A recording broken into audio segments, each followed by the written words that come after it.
Graham, disappointing afternoon, and at half-time you wouldn't have predicted that.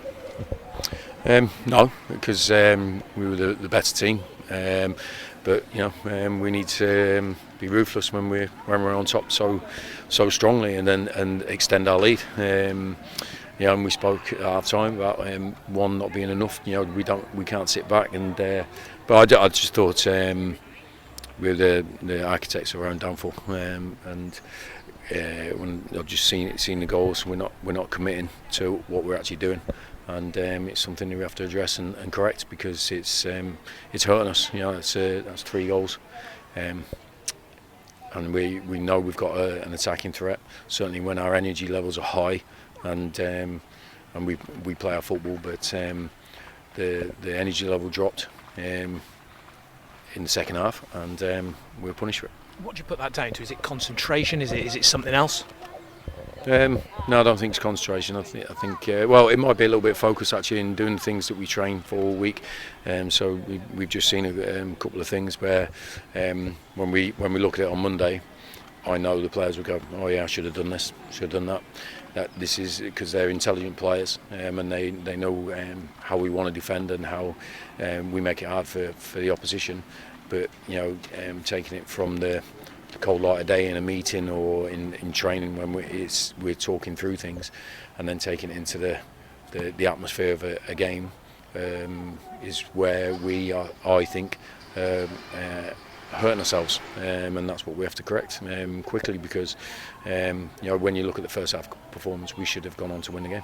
Did the team adapt well enough to the changes Crewe made? Was that a part of it?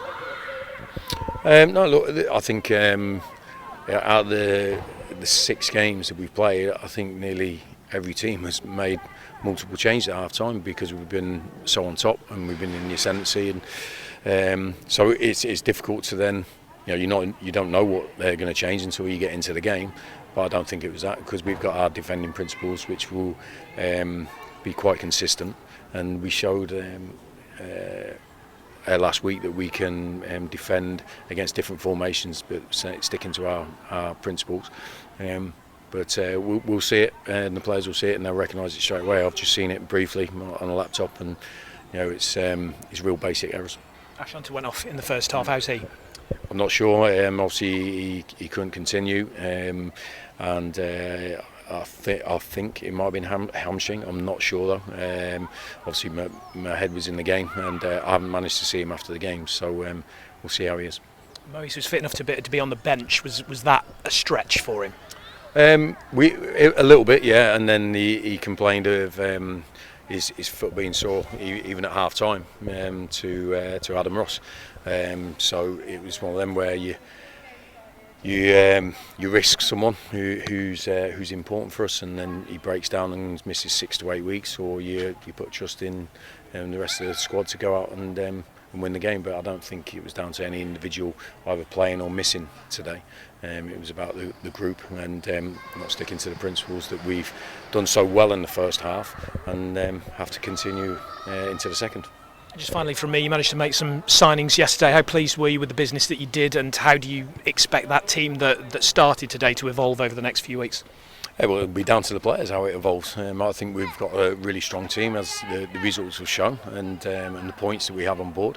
But I've said a few times, the ability to make positive changes and not even maintain the performance, but actually improve the performance is something important to us. But we bring those players in. We'll have to assess where they are fitness-wise and stuff like that, because of how we want to play.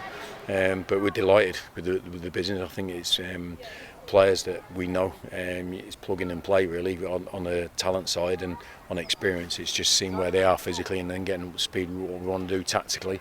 And but we've got a few weeks, I believe, with no midweek games, so we've got valuable training time to put that work in place.